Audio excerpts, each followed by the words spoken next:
Amazing. Hello, everybody. Good evening, good morning, good night. The diasporas across the world, from America to Australia and New Zealand. And good morning and everything to you. Today, we have a very interesting personality who's making a great mark from the South Asian diaspora, especially from Indian diaspora in New Zealand. And what a better day to start the interview that Mr. Subhash Chandar has been shortlisted, nominated for the New Zealand Local Hero Award. 2 weeks ago, he was shortlisted for the the Global Teacher Award, and now we hear this news that he's an amazing, journey which I think he would share with us. Uh, Mr. Subhash, thank you for joining and accepting our interview.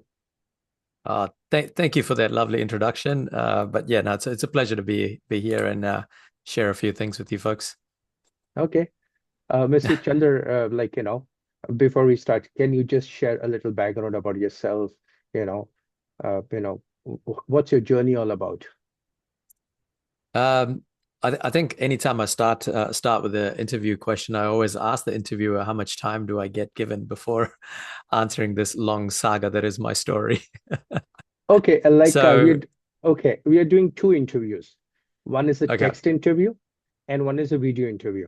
Okay, so some people all like right, to read and some people like to watch. So we are addressing both. And in this interview, we try to do around 30 minutes, the whole questionnaire. okay, So that becomes amazing. interesting and people should, go to your this thing. So before we start is like a background. Can you share about your early years and how your early years shaped your, path to become an educator and a expert on STEM learning? Okay, so to kind of kick things off, I was originally born in South India in Tamil Nadu.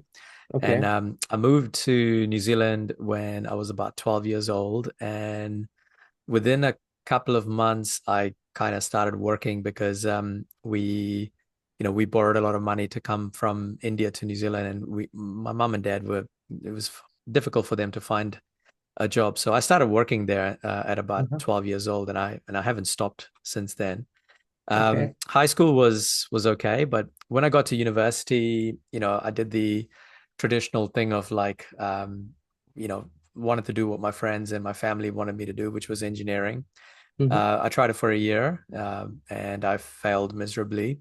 Oh, Um, and I went to the US to work for 3 months on a summer intern, like a okay. summer program, and that's when I discovered the benefits of teaching because I got an opportunity to work with a few kids during one of my shifts, and that's when I was like, okay, you know what, this is something that I'm good at. So, and the only thing I was decent at was maths. So I came back to New Zealand and I changed my degree to maths. Hmm. And what was supposed to be a 3-year degree, well, I failed. Again, I failed like miserably, and I failed. I think my first 4 years, and it took me 6 years to get my degree. But I was just determined to be a teacher because that's the only thing I knew that I wanted to do. And despite numerous people, my parents including, say that, just quit, I chose to keep going. And, that's what I did. And lo and behold, I think after 7 years in university, I finally got my degree and got a job, and that's pretty much my background at the moment. So I'm very experienced in failing in maths. So I think that's why I kind of relate well with the kids when I work with them. That's my Okay. background. Oh, I have a similar story. I come by father hails from South India, and it's very challenging when you don't do academically well in a South Indian family. You're like an outcast. I had dyslexia, maths phobia, but then I ended up with Oh, two masters and a doctorate. So then my father wanted to wanted me to become a medical doctor, as you know, or an engineer. And then just to please him, I ended up doing a doctorate. So we have a similar story to talk. More you yeah, fail, more you can teach. So of that's course. a big Yeah. thing, right? So the next question is like when you learned all this failure and stuff, and then you became an educator, how did this infinity plus one came into the picture? Um, so the Infinity Plus One it's a story that I used to hide for a very long time, and it was only recently as recent as early this month that I finally shared the true meaning of it.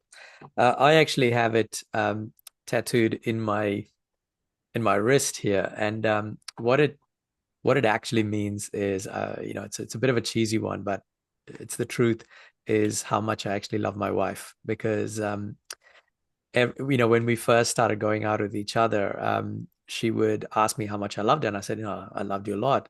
And then, what about compared to yesterday? And I said, yeah, I love you more today, and tomorrow I'd love you more, even more. And so she kind of joked with me, and she said that, well, you're a maths teacher, why can't you come up with something that's pretty unique? And I said, sure, I love you infinity plus one. And that's how it started. And then I actually got it tattooed in Nepal when we were on a little world trip. But the actual original name of this YouTube channel that I had was actually just something like Maths OSC or something like that. And it wasn't until about 3 years into making that channel, one of my students, um, Teo Kuljak, I still remember him, Teo Kuljak, he actually came and said to me, your channel is very hard to remember. No one's going to remember Maths OSC. You need to have something very unique and very special. Mhm. And I said, okay, how about, and I showed him my wrist and I said, what do you think about infinity plus one? And he goes, that's a great name. I think people will remember that. So that was in 2016. That's when I met this child and he suggested that to me. So the channel came out from that, but the true meaning behind it is how much I actually appreciate everything that my wife does for me. So I can do these things. That's where it came from.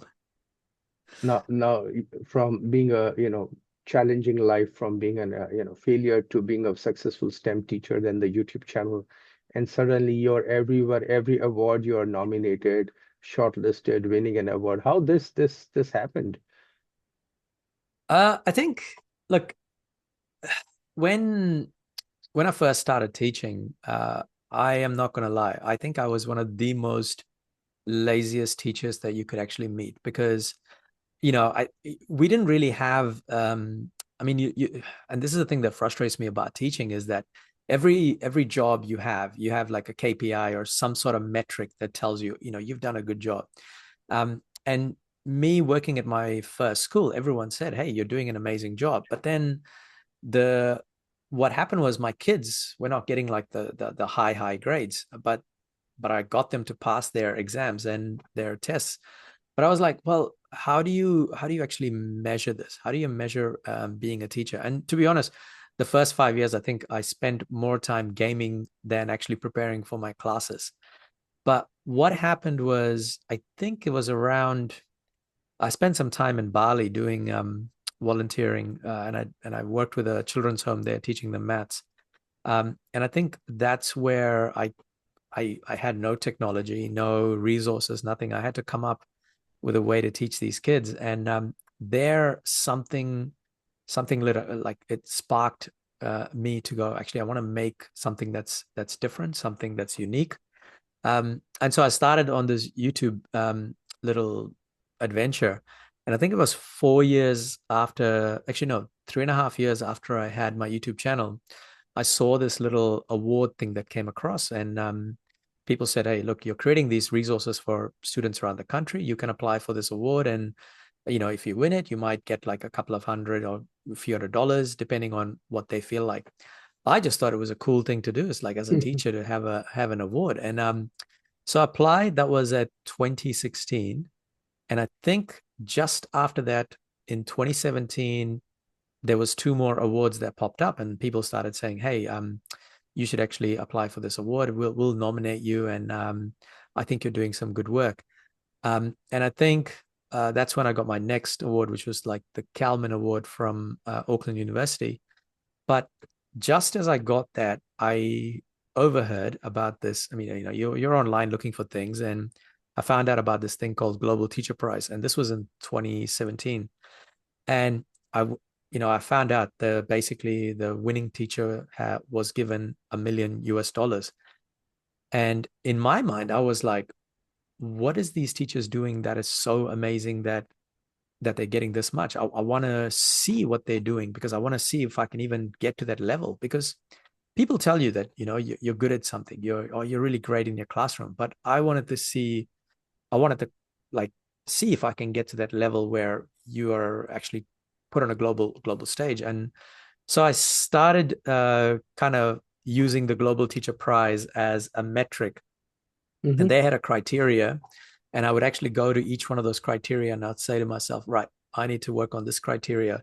So it kind of gave me a clear kind of a goal and a vision of what I would like to be in about 8, 9 years time. And so basically it was just like one award after the other. You get an award and you go, cool, that was I enjoyed the moment.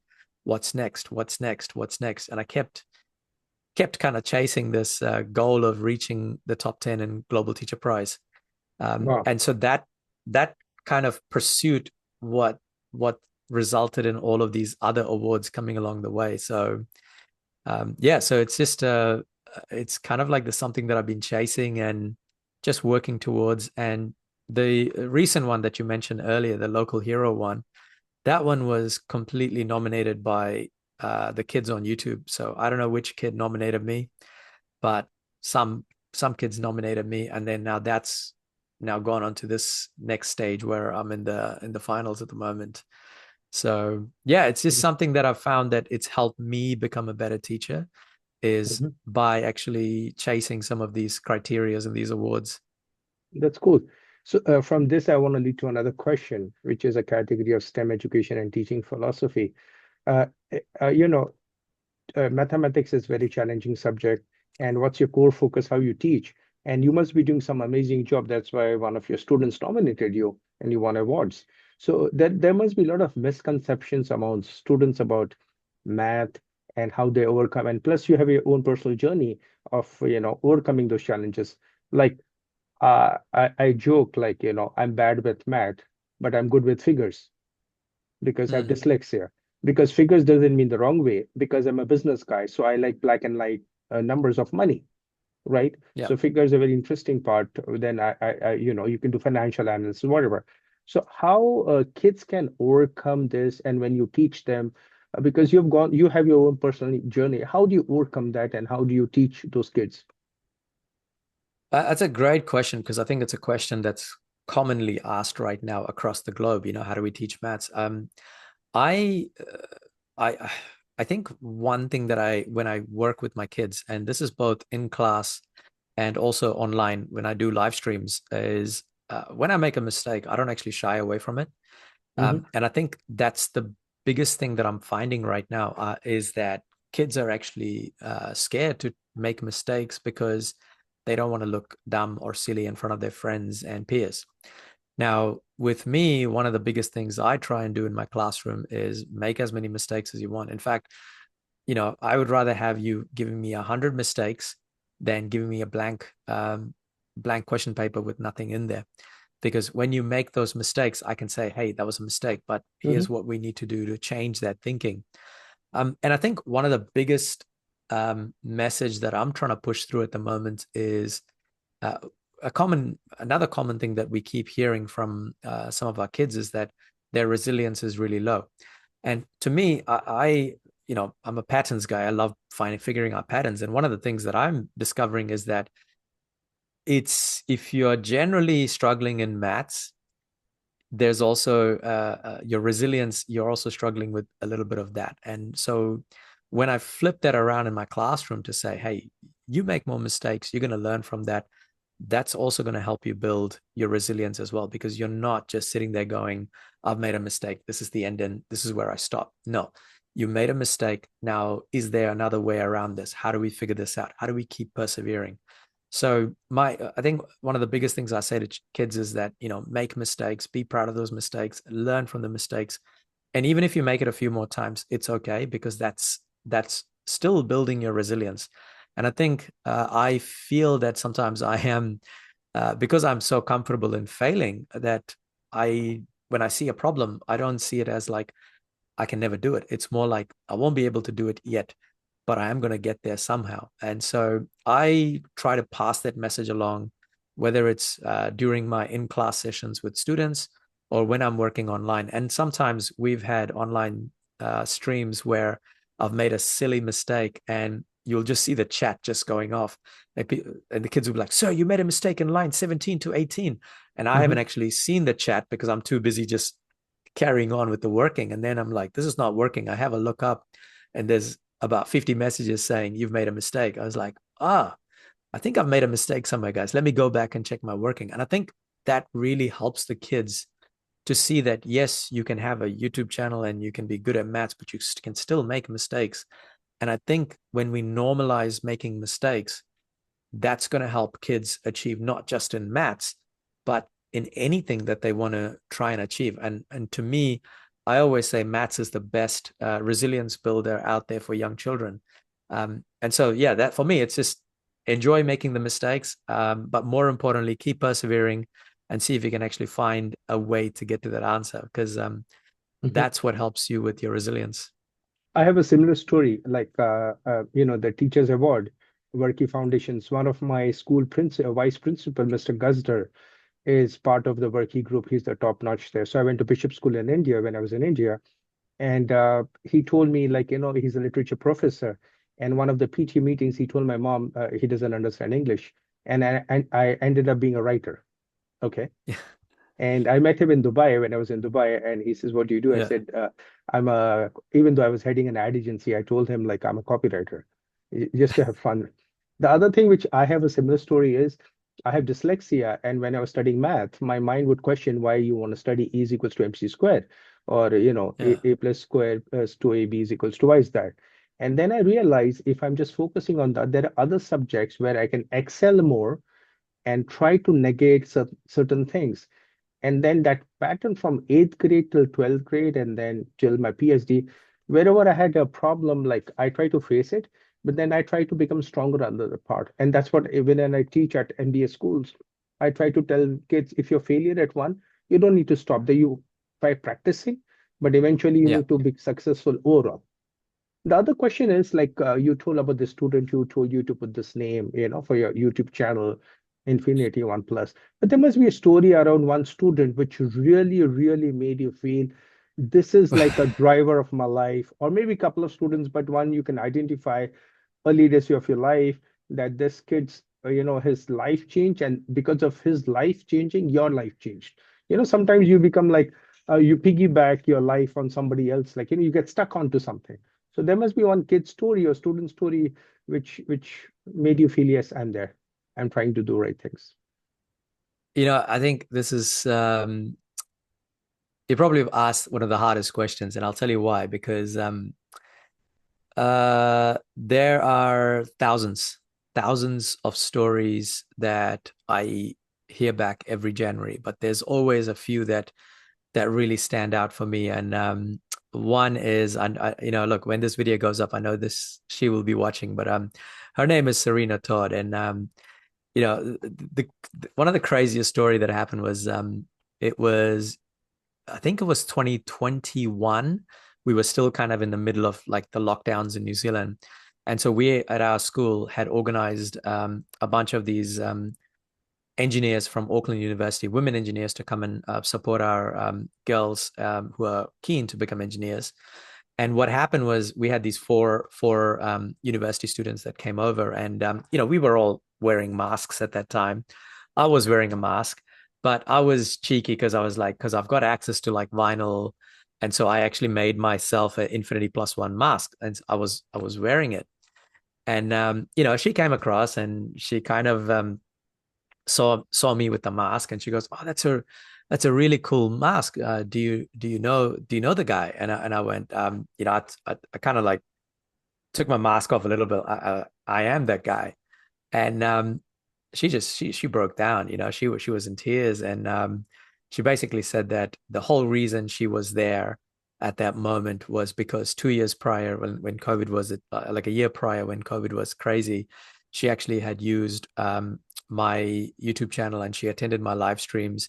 That's what got her into engineering. That's what got her into being part of the Women in Engineering program. That's what got her to come to like my school. And it was just like this beautiful cycle of things that just happened. And I was really moved by that. And I thought that was the first time I really started meeting the kids. before that, I used to always hide behind the logo. So for me, that story really stood out. But the second one that I have to share is there's a kid called Joel. Last year in 20, yeah, I went to Wellington in July, and I said to a few kids, "Hey, look, I'm going to be hanging out around this park. If any of you want to come and say hi." And yeah, the reason is because over the last 1 year, there was a whole craze that's happened around in New Zealand where, kids want to take selfies with me and want me to Oh, sign their calculators, which my wife still laughs at it, but until the day she saw it, she was like, "This is crazy." So anyway, we organized this meet in Wellington because the kids were like, "If you ever come down to Wellington, let us know. We'd love to meet you." And I was like, "Sure." So my wife and I, we organized this little out by near the one of the parks near town. And so I just said, "Look, my wife and I are going to have coffee. Anyone can come and say hi." Long story short, this kid will walk by, and then we were wrapping up, we were finishing, and then he came back to me, and he just said, "Excuse me, are you really Infinity Plus One?" And I said, "Yes, I am. This is my wife, and I'm Subash." And basically, he said, "Look, I know that you don't know me, but I want to share this with you that you literally changed the entire course of my life." And anyway, and he goes on to say how a year ago he was struggling in maths. He had applied for this scholarship at AUT, and he needed the marks to get that scholarship. Otherwise, he was going to be stuck in this town. And he said that he studied, he attended the live streams, he studied with the videos that I shared, and he picked up all the little tips that I shared. He got through, he got his scholarship, he moved to Auckland Uni, got full accommodation paid, and I think if I remember correctly, everything paid for. And he said to me, like, if it wasn't for you, I'd be still stuck in this town, in this little town. But you change lives. wow. And I looked at my wife at that point, and my wife was just like, she kind of, when he left, she said to me, "You can never stop doing this, can you?" And I said, "I don't think I can, because I don't think I even realized until those points. And now I'm kind of okay with it. I think um, Mhm. 2 weeks ago, someone asked me this question. I was at the top 10 of the Global Teacher Prize, and they said, "Oh, look, what would you do if you win this $1 million prize?" And I remember we're sitting in this meeting, and I said, "I don't want the money, because what I have back home is, when I go back home, I have my wife, I have my son, I have my dog, and I got thousands of kids that will email me every January to say thank you, because of you, you've changed my life." That's Okay, rich, man. I don't need money for that. okay, So I think that's why I said to you, this is a hard question for me to answer, because every year I will get that many messages, and I know that every year I'll go, I don't think I can stop this. So I will continue working with these kids. But the crazy thing right now is the number of kids that are starting to recognize me outside, and they're coming up to me and saying, "Hey, you don't know me, but you saved me, or you did this for me." And I think I'm okay with that. I think that's me doing my part for this community. okay. Now I have a question which they're all together. Sure. The beautiful if butterfly effect passion project you have. Then you have the Infinity Plus One, which has become the resource for NCE. And then, this Saphiro robots and then the NASA thing. So if you can summarize this, that would be awesome, like how they're all interrelated and how things are. I'm a tinkerer. So basically I like tinkering with things. I like to if someone says, "Can you make this?" Most of my answer is, "I don't know how, but we'll figure it out together." And I think what started out with Sphero robots back in 2018, that was basically me using it to engage kids in maths. But I think I've kind of gone through this cycle of like trying to get the latest things or tech to engage kids with maths, but rather I've grown over time into, actually, this is just something that you need to kind of get done to build your resilience.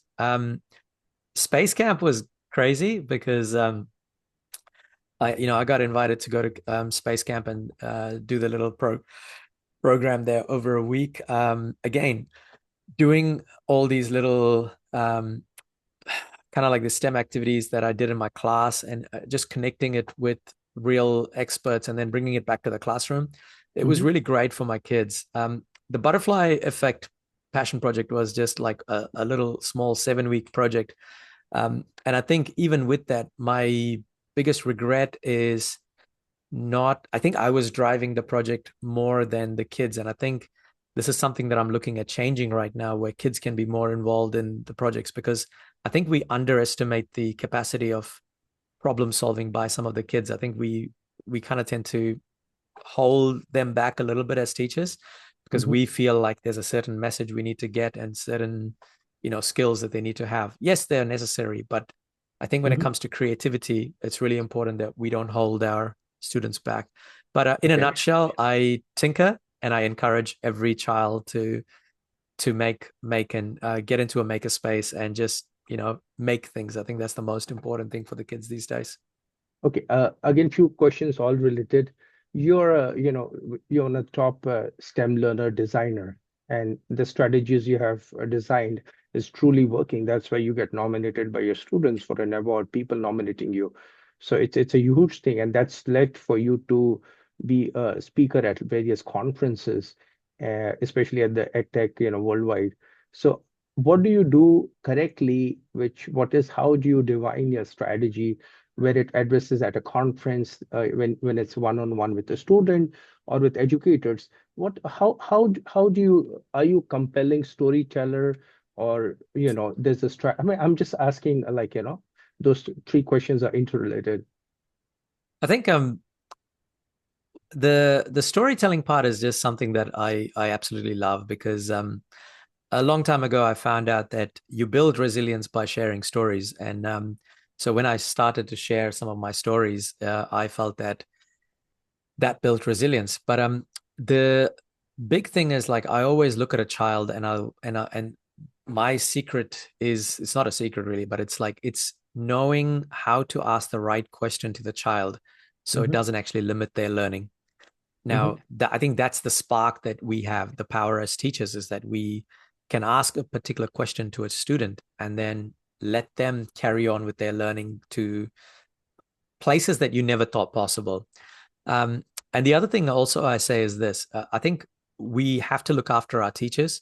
If you're in a department, head of department role, or a lead role of anything, I think when you look after teachers, you generally tend to the kids get looked after. Because when the teachers feel that they're supported with trying out different ideas, or um, you know anything that they want to try, you've got, as a leader, you've got to try and support them with that and ask those challenging questions, because at the end of the day, those teachers in your teams are also learners. And so I always say this, like, when you're working with teams, let them try different things. If they come to you with an idea, never say no, but it's more like, what can I do to support you? And just allowing that freedom for teachers, actually it filters down to the kids. And so, yeah, for me, it's storytelling plays a natural part, because I love telling stories. But when it comes to team ethics, I really push for looking after the teams that I'm working with. That way, that the kids would get taken care of. Hmm. Like, we Mm. both are from India. In India, the teacher is equal to God. Guru is like God. And when I was doing my doctorate, we had a couple of students who were doing educational doctorate, and they would ask, how do teachers are? I said, in India, we have the story from the Mahabharata, Eklavya. And in Eklavya, Ekalavya, yep. Dronacharya doesn't teach, and then he actually goes and respects the teacher, that he becomes like, So I tell people, sometimes you don't get a chance to meet your guru, but you can get inspired to be a guru, right? And Yep. that's where it is. In fact, I have a project. Maybe we can collaborate. We can talk outside. I'm doing a project, and in fact, I want to invite you. It's called Rise Back. I was driving through across America. You've been to America. It's a huge country. It's like Yeah. very huge. And I encountered two problems there. One is healthcare and education. Unlike New Zealand, we don't have welfare programs in America. And I saw a lot of Mm. veterans on the street. Then I started saying, how can I connect India with America? And I said, I will teach them. It was Skype, IT training. So you Mm. don't need foreigners to come in. The local population wants to get. So we have a launch on March 19 in Texas. I want you to come, and maybe we can collaborate with this. What I'm doing is we are creating affordable education platform in India. Even for foreigners, the degree programs is only $2,000 for the whole program. And Mm. the government of India 2 years ago, Prime Minister Modi passed a law that online degree is equals to on-campus degree. He doesn't want the kids to come Mm. from the villages to the city because it's a Yeah, cost and you leave. So maybe we can talk on the side. So this is very interesting that we work in the same space. Now, the final round of questions. Okay, we have 10 sure. minutes, and this is advice, fun, and future outlook section. Okay, Yeah. it has to be within like 5, 6 minutes. What message would you like to give to students how to excel in maths? And maybe you can give your website link so they can talk to you directly. And Yeah. and what are the yeah, sorry. Yeah, what No, advice? no, no. I was just going to say, I think my advice for kids is it's pretty much the same as what I said before. Maths is a subject where I feel there's more than one way to get to that answer. And I think you just need to keep persevering. And I think the more frustrated you get with maths, the more easier it is for you to give up. And I think flipping that to say, actually, the more frustrating it gets, it's actually better for me because I'm gonna become more resilient. I'm gonna learn it Mhm. much more. And I think it's as simple as that. It's just changing the mindset for getting better at maths. Okay. Now, as for the second part of that question, I missed Mhm. that. What was the second part of the The question? second part was like, if a student wants to get to you, how do they get to you? Like, Right. Yeah. So what I do is like usually I've timed my tutorial schedule with when New Zealand exams are on, but I've been requested by quite a few people from around the globe. Hey, can you do something for my country? Can you do something these exams? And I've said like, look, it's something I'd love to do, but it's the time difference is always a tricky one. But my kind of timing is 8 o'clock, 8 p.m. I think so. It's 12:30 p.m. In India. mhm, That's when I usually come online and I work with students online. And we start around in about I think we start in mid-May or early May, and we go till about November. And I just do any kind of maths that kids want to learn within New Zealand. But if kids are interested outside of New Zealand, I'd love to do that. But I've just never had like I think for me, it's like if 10 or 20 kids come and say, "Hey, we'd love for you to do this session," I'd definitely try and make it happen. mhm. Because for me, I feel that we're in a time where education it is important, but I think it's also to me, I want to do it for free. And I Okay. want to kind of add this note because there's a lot of opportunities that I get, well, a lot of offers that I get to do private tutoring. And I've always said no to that because in my hand, I see this, I offer private tutoring, 90, $80 per hour. I make an impact with one student. But when I do it on the other hand, if I do it for free, that's impacting more than 10,000 kids. So that's Okay. the motto I like to go with. Okay. And I feel that education needs to be that it needs to be Okay. free. Maybe you check out, there's this teacher called Khan sir in India.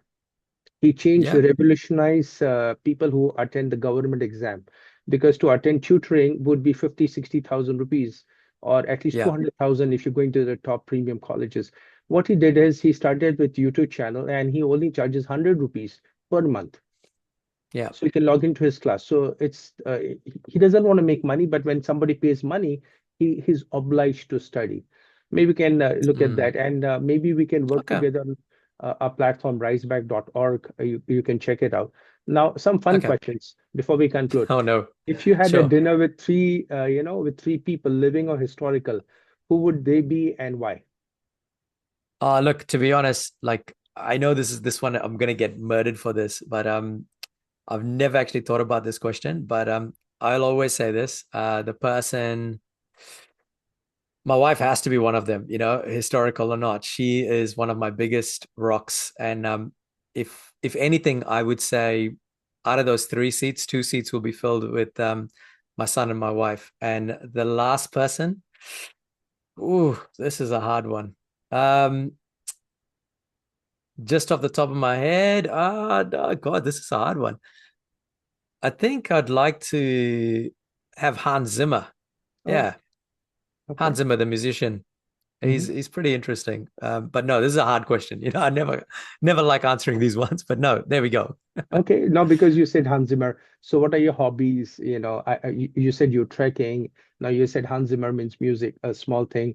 What's your hobbies like besides being a teacher? Hobbies, being a teacher, I love I actually have a laser cutting side business where I make wooden products for and I sell it on Facebook Marketplace on the on the low because it's I do it as part of my self-care Hmm. and I do it as part of making something for someone else. So bringing some of their ideas into reality.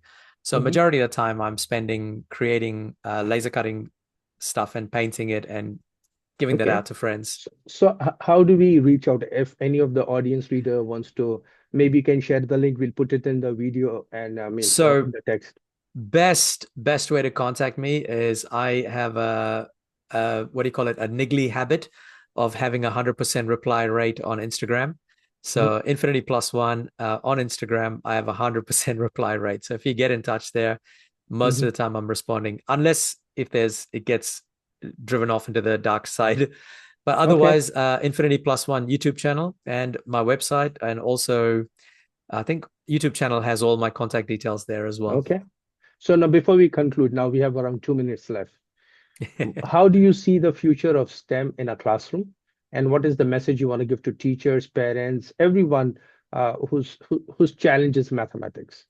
Only two I'm gonna minutes you got. actually I see that clock ticking, but I'm actually gonna keep this into 1 minute. And I think this is something that I was asked recently, a message to New Zealand. But in reality, I feel that this is a message to the globe, to every single person in the world. I think the message is simple: look after our teachers, give the respect they need, because what I'm hearing after my last trip is that teachers are struggling everywhere in every corner of the world, um, because these teachers, they are pretty much the dream builders, the change makers, and they are the guardians of the future. And if you don't look after them, we are heading towards a very dark period of our time of the history. So that's my kind of message to everybody, is to look after our teachers. Okay. So thank you very much, Mr. Subash, for wonderful 30 minutes of your life giving to every one of us.